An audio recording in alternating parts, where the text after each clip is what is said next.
കാണിക്കാൻ നിങ്ങളെ പിടിച്ചിരുത്താനുള്ള ഉപാധിയാണത്. മനസ്സിലായി നിങ്ങൾക്ക്? അല്ലാതെ യവനെ നിങ്ങൾ ഇത് സീരിയൽ കണ്ടിട്ടോ അല്ലെങ്കിൽ നിങ്ങൾ ഇതെല്ലാം കാണിച്ച് നിങ്ങളെ എന്താ സൂചിപ്പിക്കാനിരിക്കാൻ ഒരു കാശ് മുടക്കിയിട്ട് നിങ്ങളുടെ പരസ്യം കാണാനായിട്ട് നിങ്ങളെ പിടിച്ചിരുത്താനുള്ള വഴി.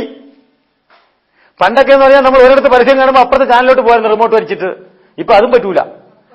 അപ്പുറത്തോ അതേ കറക്റ്റ് സമയത്ത് പറയാം. അല്ല എന്റെ കാശ് കൊടുത്ത് നീ മറ്റൊരു സീരിയൽ കാണാനാ? അത് സമ്മതിക്കല്ലോ ഒരു. ഞാൻ കാശ് മുടക്കിയിട്ട് സീരിയൽ ഉണ്ടാക്കി വെച്ചിട്ട് നീ മറ്റവന്റെ സീരിയൽ പോയി കാണാൻ അവർ സമ്മതിക്കുക. അപ്പൊ ഇവർ രണ്ടുപേരും ഒരുമിച്ചിടും. ഒരു ചാനലിന്, ഏറ്റവും ലോ ചാനലിന് ഒരു മാസത്തേക്ക് ടേൺ ഓവർ എന്ന് പറയുന്നത് 80 ലക്ഷം രൂപയാണ്. ചെറിയ ചാനലിന്. ഏഷ്യാനെറ്റിനെ പോലൊക്കെ 3 കോടിയാണ് ടേൺ ഓവർ ഒരു മാസത്തെ. നിങ്ങൾക്കൊന്നും അറിഞ്ഞൂടാ ഇത്. ഈ പൈസക്ക് എവിടുന്നാ വരുന്നത്? ഇതെല്ലാം ഈ ചാനൽ വഴി ഈ കാര്യങ്ങളൊക്കെ ഏറ്റവും വലിയ നമ്മളെ തട്ടിപ്പിക്കുന്ന പ്രസ്ഥാനക്കാരാണ് അഡ്വർടൈസ്മെന്റ്, പരസ്യക്കാർ. നമ്മൾ ഒരു കാര്യം ഇന്ന് പോലൊക്കെ തീരുമാനിക്കുക, എന്ത്? പരസ്യത്തിൽ കാണുന്ന സാധനങ്ങൾ വാങ്ങില്ല, ശാപതം ചെയ്യണം. അപ്പൊ നിങ്ങൾ എന്ത് ചെയ്യും? പരസ്യം ഇല്ലാത്ത ഈ അയൽക്കൂട്ടങ്ങളുടെയൊക്കെ സാധനം ഉണ്ടല്ലോ, അതിഞ്ഞ് മേടിക്കണം തിരിച്ച്. അതാണ് നല്ലത്. ഇതെന്താ സാധനം? നിങ്ങൾക്ക് ഒരു പരസ്യത്തിന്റെ ഒരു കാര്യം പറയുമ്പോഴേ തന്നെ ആണല്ലോ, സമ്മതിക്കാമല്ലോ. ഈ നുള്ളതിൽ വെച്ച് ലോകത്തിലെ ഏറ്റവും വലിയ വ്യാപാരമല്ല, ഏറ്റവും ഉത്തമമായ ഒന്നാം നമ്പർ എണ്ണ അല്ലേ ലോകത്തിൽ ഇന്ന് വിശ്വസിക്കാൻ കൊള്ളാവുന്ന അല്ലേ അവരുടെ പ്രൊഡക്റ്റിനെ പോലെ. ഒരു ഒറ്റ മിനിറ്റ്, ഇത് നിങ്ങളുടെ കയ്യിലോട്ട് പിടിച്ച്, ഇത് വേറെ പ്രൊഡക്റ്റാണ് സാർ. ഇതൊന്ന് കയ്യിലോട്ട് പിടിച്ച്, ഇത് വേറെ പ്രൊഡക്റ്റാണ്. ഇത് ഇന്ന് കയ്യിലോട്ട് പിടിച്ച്, ഇത് വേറെ പ്രൊഡക്റ്റാണ്. നോക്കണം, ഇതൊന്ന് പിടിച്ച്, ഇത് വേറെയാണ് പ്രൊഡക്റ്റ് ആണല്ലോ. ഏതെങ്കിലും പ്രൊഡക്റ്റ് വ്യത്യാസം ഉണ്ടെന്ന് പറഞ്ഞോളൂ. ഇത് ഒരെണ്ണത്തിന്റെ ഇനി ഇത് വേറെ, ഇനി ഇത് വേറെ ആൾക്കാർ. ഇതാരെയാണ്? ബേബി കോക്കോയോ കോക്കോ ക്രീമോ ഒക്കെ പറഞ്ഞോളൂ. ഇത് അങ്ങോട്ട് പോട്ടെ. ഇതെല്ലാം തരുന്നതിനൊരു കാരണമുണ്ട്. ഞാൻ പറയാൻ പോകുന്ന കാര്യം ശ്രദ്ധിച്ചു. ഇതിന്റെ എല്ലാത്തിന്റെയും പേരിൽ എഴുതിയിരിക്കുന്ന കീ ഇൻഗ്രീഡിയൻസ് ഒന്നാണ്. വായിച്ചു നോക്കൂ. അതിന്റെ പേര് ഒന്നീ ലിക്വിഡ് പാരഫിൻ, അല്ലെങ്കിൽ മിനറൽ ഓയിൽ, അല്ലെങ്കിൽ ലിക്വിഡിയം പാരഫിയം, അല്ലെങ്കിൽ ന്യൂജ് ഓയിൽ, അല്ലെങ്കിൽ ഫാക്സ് ഓയിൽ. ഇതെല്ലാം പറയുന്ന ഒരെണ്ണത്തിന്റെ മണമില്ലാത്ത US കെറോസിൻ എന്ന് പറയുന്നതിന്റെ വേറെ വേറെ പേരുകളാണ്. US കെറോസിൻ എന്ന് പറഞ്ഞാൽ എന്താണ്? മണ്ണെണ്ണ. അതിനകത്ത് എഴുതിയിട്ടുണ്ട്, അവർ ക്ലിയർ എഴുതിയിട്ടുണ്ട്. മിനറൽ ഓയിൽ എന്ന് പറഞ്ഞാൽ മണ്ണെണ്ണയാണെന്നുള്ളതിന്റെ തെളിവ് ഞാൻ നിങ്ങൾക്ക് തരാം. അതിനകത്ത് മിനറൽ ഓയിൽ ഉണ്ടോ നോക്കിക്ക്, ഉണ്ടോ? കീ ഇൻഗ്രീഡിയൻസ് ഈ കാണുന്ന എല്ലാ ബോട്ടിലിനകത്ത്. അപ്പൊ ഒറ്റ സാധനം മനസ്സിലായല്ലോ. കൊച്ചുങ്ങളുടെ keep out of free children, കുട്ടികളുടെ 7 അയലത്ത് പോലും വെച്ചേക്കരുതെന്ന് അതിനകത്ത് എഴുതിയിട്ടുണ്ട്. എനിക്ക് നോക്കണം. ഇറിറ്റേഷൻ, സ്കിൻ ഇറിറ്റേഷൻ ഉണ്ടായാൽ അപ്പേ ഡിസ്കണ്ടിന്യൂസ് പറഞ്ഞിട്ടുണ്ട്. അപ്പൊ ചൊറിയുന്ന സാധനമാണെന്ന് വരെ അതിനകത്ത് എഴുതിയിട്ടുണ്ട്. ഇതിന്റെ എല്ലാത്തിന്റെയും കീ ഇൻഗ്രീഡിയൻസ് ഒന്ന് എന്താണ്? Mineral oil. അതിനകത്ത് മിനറൽ ഓയിൽ, ഇതിനകത്ത് മിനറൽ ഓയിലാണോ? ഇതിനകത്ത് മിനറൽ ഓയിലാണോ? എന്റെ പിന്നെ ഇതിനകത്ത് വ്യത്യാസം മണം. ഏത് മണം ചേർക്കുന്നു ആ മണം ഇപ്പൊ ഞാൻ എണ്ണ ഉണ്ടാക്കി തരും. മണമില്ലാത്ത മണ്ണെണ്ണ എന്ന് പറഞ്ഞ സാധനം ഇതാണ്. ഇതാണ് ഈ ഇരിക്കുന്ന എല്ലാ കുപ്പിയുടെയും കളർ നോക്കിക്കോളൂ. വേറെ ഒന്നുമില്ല. ഇതിനകത്ത് ഏതിന്റെ മണം ഒഴിക്കുന്നു ആ മണമായിട്ട് നോക്കൂ. ഇതിന് മണമില്ലാത്ത മണ്ണെണ്ണ, ഒരു മണമില്ല. ഇപ്പൊ നോക്കിക്കോളൂ ഇതെങ്ങനെയാണ് നിങ്ങളുടെ ഓരോ എണ്ണകളായിട്ട്. ഇത് ഏറ്റവും തമാശ, ഈ പാരച്ചൂട്ട് എന്ന് പറയുന്ന ഈ വെളിച്ചെണ്ണയിൽ ഒരു തുള്ളി വെളിച്ചെണ്ണയില്ല.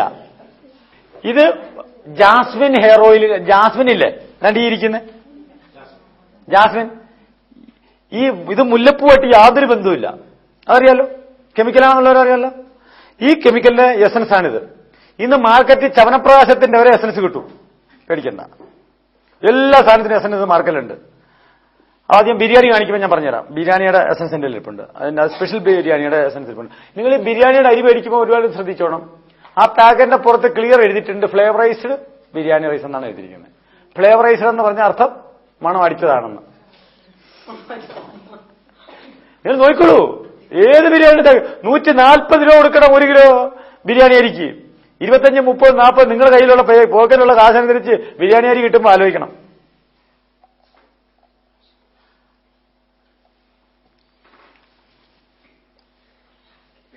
ജാസ്മിൻ ഹെയർ ഓയിൽ രണ്ടും കൂടെ പോട്ടെ. ഇങ്ങനെയാണ് ഇത് ഉണ്ടാക്കുന്നത്, മനസ്സിലായല്ലോ. വിറ്റാമിൻ E2 ഒഴിച്ചാൽ ഈ എണ്ണയാവും. ഏതാ? ഇത് ഇത് ഇത് ഇത് വിറ്റാമിൻ E2 മണമാണ്. ഈ മണം വിറ്റാമിൻ E2ന്റെ മണമാണ്. മനസ്സിലായോ? വേറെ ഒരു ചുക്കുമില്ല. ഹേമമാലിനെ വിളിച്ചുകൊണ്ടെന്ന് പരസ്യം കാണിച്ചു കഴിഞ്ഞാൽ 150 രൂപ, സീരിയൽ വരിയായി കഴിഞ്ഞാൽ 75 രൂപ. ഇത്രേ ഉള്ളൂ വ്യത്യാസത്തിന്റെ കാശിന്റെ. എങ്ങനെ എന്റെ റേറ്റ് മനസ്സിലാന്ന് മനസ്സിലായോ?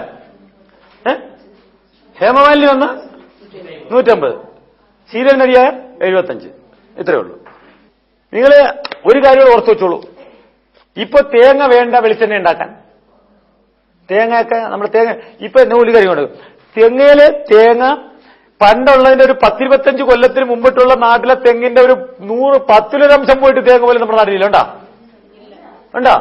ഇത്രയും പബ്ലിക് കൂടി, എന്നിട്ട് വെളിച്ചെണ്ണയുടെ ഉപയോഗം കൂടി. പക്ഷേ വെളിച്ചെണ്ണയ്ക്ക് വില കൂടുന്നുമില്ല.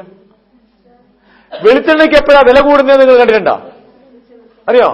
ക്രൂഡ് ഓയിലിന് മാർക്കറ്റ് വില കൂടുമ്പോഴാണ് വെളിച്ചെണ്ണയ്ക്ക് വില കൂടുന്നത്. ശ്രദ്ധിച്ചോളൂ.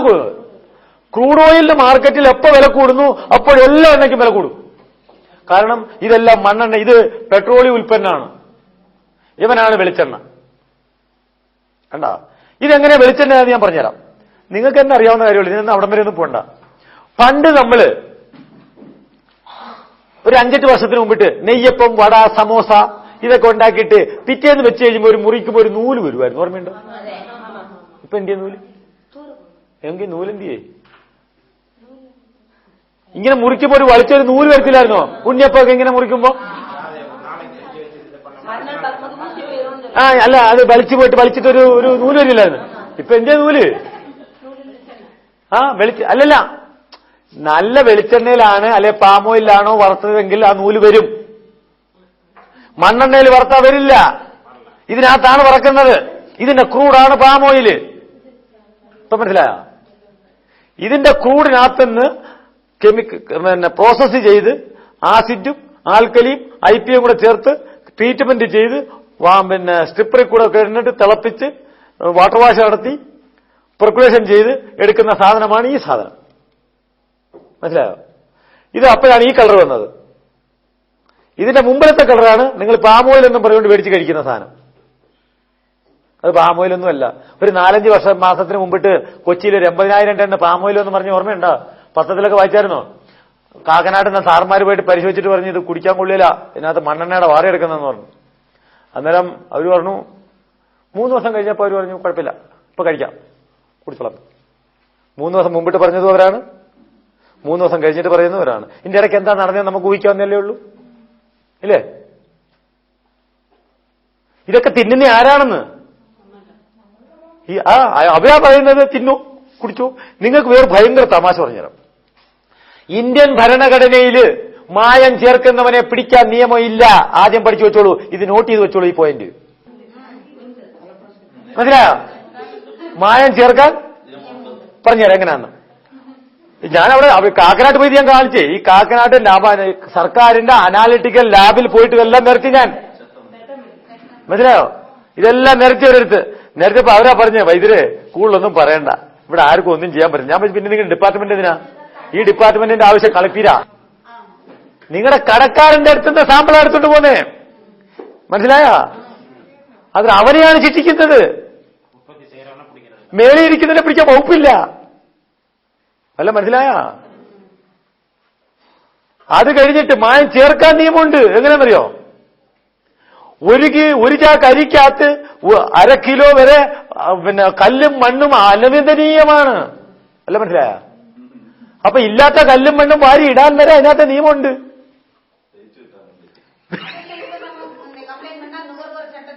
വകുപ്പില്ല, ഒന്നുമില്ലെങ്കിൽ നിങ്ങൾ എവിടെ പോയി കംപ്ലൈന്റ്? ആരോടാ കംപ്ലൈന്റ് ചെയ്യുന്നത്? കടക്കാരനെ പിടിക്കത്തുള്ളൂ. അവർ കൊല്ലം അറിയാമോ അവൻ എന്താ ചെയ്തത് കൊണ്ട് വന്നേക്കുന്നതെന്ന്? ഇന്ത്യൻ